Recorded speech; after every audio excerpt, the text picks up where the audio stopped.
Gentlemen, we are joined now by Aric Almirola, driver of the number 10 Smithfield Ford.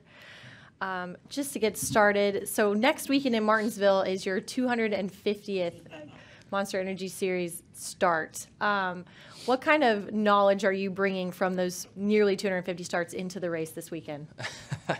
None. I think just showing up with a new team every weekend, there's so much different about their cars than where I've been in the past. So I am literally showing up every weekend with a blank slate. I feel like a rookie driver again.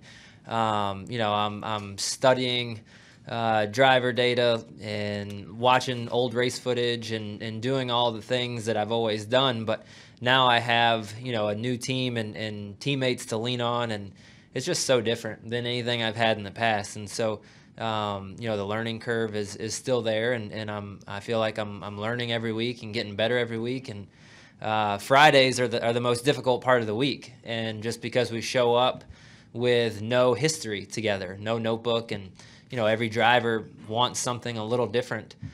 So just trying to figure that out and figure out the differences between me and my teammates, so that Johnny, my crew chief, can hone in on something better to show up with, and for me to gain confidence in that, to unload off the truck at a place like this where you're running 215 miles an hour down into turn one, and your first lap on the racetrack is a qualifying lap. It's just, it's really difficult. It's hard to explain, but it's really difficult, and that just comes with confidence and repetition, and so you asked me what I bring to the racetrack from the past, and the truth to that answer is not very much.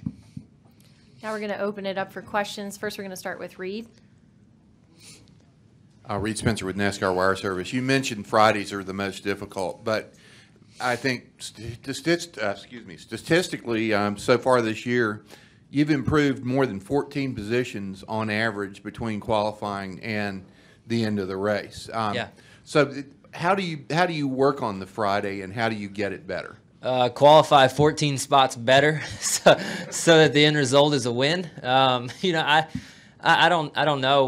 Like I said, I think when we start showing up to these racetracks for the second time in the year, that's really when it's gonna, I think, pay off. Building this notebook that Johnny and I are working on, and so, we're already starting in these first few weeks. We're starting to put trends together where we end up by the end of the weekend, where I'm most comfortable with the car versus our teammates, and those trends, we're starting to build those into our unloading setups. And so that has helped this weekend. Obviously, we unloaded and we were fifth fastest right off the truck, and I think our last run put us up to third. So that is helping make this Friday in particular go a lot smoother. But the last two weekends, it's tough. And then on top of that, NASCAR has shortened our practice on Fridays. We used to have an hour and 25 minutes. Now we have 50 minutes. So it took a half hour of practice away from us on Fridays, which is even more challenging for a new race team that's working together like ours. Next, we're going to go to Wolfgang. Yeah, Aric, you said just earlier that the car or the team is totally different. Last year you drove for Patty also with a Ford car. Where is your car now different? In which areas? Aero package, suspension, engine? I can't tell you, Wolfgang. You'd publish it if I told you. It's everything. I mean, you just walk in the shop. It's everything. It's people. It's resources. It's wind tunnel time. It's engineering. It's the attention to detail to every part and piece on the race car. And in order to do that, you have to have manpower capable of doing that. You can't take a group of 30 people and make them focus on the thousands of parts and pieces that are on the race car, but you can take 400 people and do that. And so, increase manpower, increase resources, and engineering and technology, I think, pretty much sums it up. Next, we're going to go to Jeff. Jeff Gluck from jeffgluck.com. I think there were so many unknowns going into this year about how you were going to do, because not only you moving over, but nobody knew if Ford was going to be as competitive as they are. Sure. And the 10 car hadn't had that pass. So sure. Based on everything going in, are you surprised by what's happening, or is this exactly what you expected? A little of both. I mean, I think having expectations is one thing, but then meeting those expectations is something completely different. And so, I had high hopes and I had high expectations. But the fact that we've been able to go out and, in the first race of the year, come up a half a lap away from winning the Daytona 500, and then not let that beat our team down, for us to just kind of take the fighter mentality and to, bounce back in the next, several weeks, have just these solid runs. That has been the most gratifying. It is really, going into that year, I think every team in the garage, especially the top tier teams, they go in with a little unknown, but a lot of high expectations. And then when you get through the first few weeks of the year, you realize, whether or not you've met those expectations. And so for me, I feel like we've met and slightly exceeded our expectations. I think Johnny and I sat down at the beginning of the year and we thought that running top 15 right out of the gate on a regular basis would be ideal. And so we've done better than that. And so that I'm proud of, and I'm pleased that, that we've got off to such a great start. But at the same time, when you look at that company and you look at how fast their cars are across the board, all of my other 3 teammates show speed every week and are running up in the top 10. So if I wasn't, I would feel like we got a big problem. And so that makes me happy, and not only our team, but in myself, to be able to get in that car and go get the job done, to be able to at least be competitive and on a level playing field with at least 2 of my other teammates. We've got one that's just incredible right now, and they've been doing a great job. But, I think for us as a new team and a new group of guys all working together, I feel like we're off to a really good start. Next, we're going to go to Jim Utter. JimUtterMotorsport.com. Sort of a follow-up on that. Your teammates have been very complimentary of your performance so far this season. I just wondered if you could talk a little bit about what it's been like to have those particular 3 people to lean on, 2 of which have won races, 2 of which are former series champions, and how that's helped you make your adjustment. It's been incredible. And I think the one thing that I've picked up the most on is to see how successful all of those guys have been in the past. I've raced with them on the racetrack, and I know how good each and every one of them is. But then to look at all their driver data and to see that they all do something a little different, and they all want something a little different out of their race car, it gives me confidence to just go over there to Stewart-Haas Racing and just do what I do, right? And they've got fast race cars, and they've got really smart people, and they'll be able to conform and work around my style, and that I don't have to adapt and drive like anybody else. That's been the most eye-opening thing for me, is that all of those guys are always fast, and they always run up front, and they qualify up front, and they race up front. And they all do something different. They all require something different setup-wise. They all do something different on their driver data. And so that's given me a lot of confidence to just be me, to just go over there and drive the race car like I know how, give them feedback on what I want the race car to do different, and that they'll work around it. And that we have the group of people and smart people and really fast race cars to be able to adapt. Next, we're going to go to Lee Spencer. To kind of follow up on those first 2, Kevin said that it makes a tremendous difference overall for Stewart-Haas Racing to have 4 racers under their roof now. And he believes once you do have that confidence, that comes after running in good race cars, that will just take it to the next level. Is that something that's going to take, that will probably grow on a weekly basis? Can you feel your confidence coming back? Because everybody at once was a track champion somewhere. Sure. Yeah, I mean, every race car driver at this level has been really good at everything they did before they got here, or else they wouldn't have gotten here. So, I think, there was a day and time where I showed up to the racetrack in other series, and I was, had loads of confidence and knew that I was going to run good no matter what.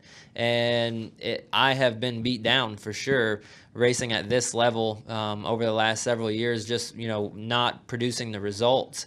And that's hard to swallow. I mean, when you grow up and you win races and win state championships and national championships and, you know, racing go-karts and racing late models, and you're successful and you work your way up through the ranks, and then you get all the way here to the elite, and 20th is a good day, that's hard to adjust to that mentality, and it does take a toll on your confidence.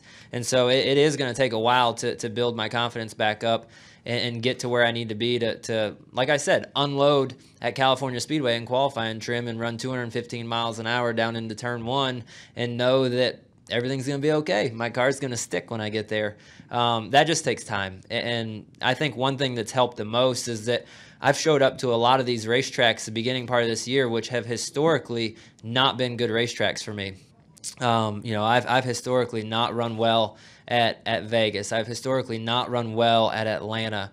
Phoenix has been an okay track for me, but to go to those racetracks and produce the results that we've have has me really excited about the racetracks coming down the pipe that I feel like are racetracks that I've excelled at, even with, you know, even with the slightly underfunded team and not the best race cars. I've still been able to run well and produce results at those racetracks. So I'm excited to see what we can accomplish when we get to those kind of racetracks.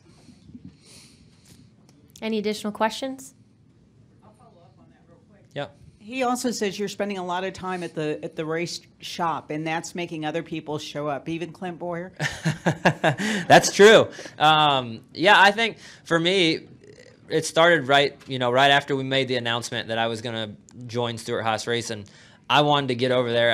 I felt like I had gotten a new lease on life and with my career, and so I was so excited to wake up in the morning and go to the shop and meet with the guys and learn the guys. I've said it a lot. There's 380 employees there, and so just going and learning people's faces and attaching a name to that face and understanding what role they have in the shop. So that way, if I have a question about something, I don't have to go to Johnny and say, hey, can you point me in the right direction? I need to go talk to somebody about my brake pedal in the race car. I can go right to the guy in the shop, or I can talk to the guys about suspension or my seat or whatever it is.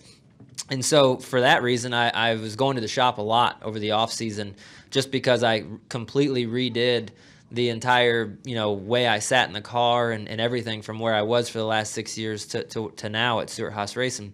So that made me stay at the shop a lot. But then on top of that, I've been wanting to be at the shop just to be a part of the team. I've said all along from the very beginning, I just want to contribute to this team. This is an incredible team. They're going to produce results with or without me. So I feel like my biggest role that I can play is to contribute. And whether that's contribute through running well or providing information on what changes we made in practice and what it did to my car, all of those things I feel like are going to make me, a little bit valuable to the team, because I do feel like the team, and they've proven it in the past, the team is a championship caliber team. Kevin Harvick and Clint Boyer and Kurt Busch are going to win races with or without me at Stewart-Haas Racing. So I feel like my biggest thing is to just be able to contribute. And ultimately, I want to contribute in the way of hanging banners up in the shop. I would love that too, but, we got to take baby steps before we can take off running. And for right now, the best way we can contribute is to, show up at the racetrack and run well and have data that's valuable to the other teammates. One more question on this side, please.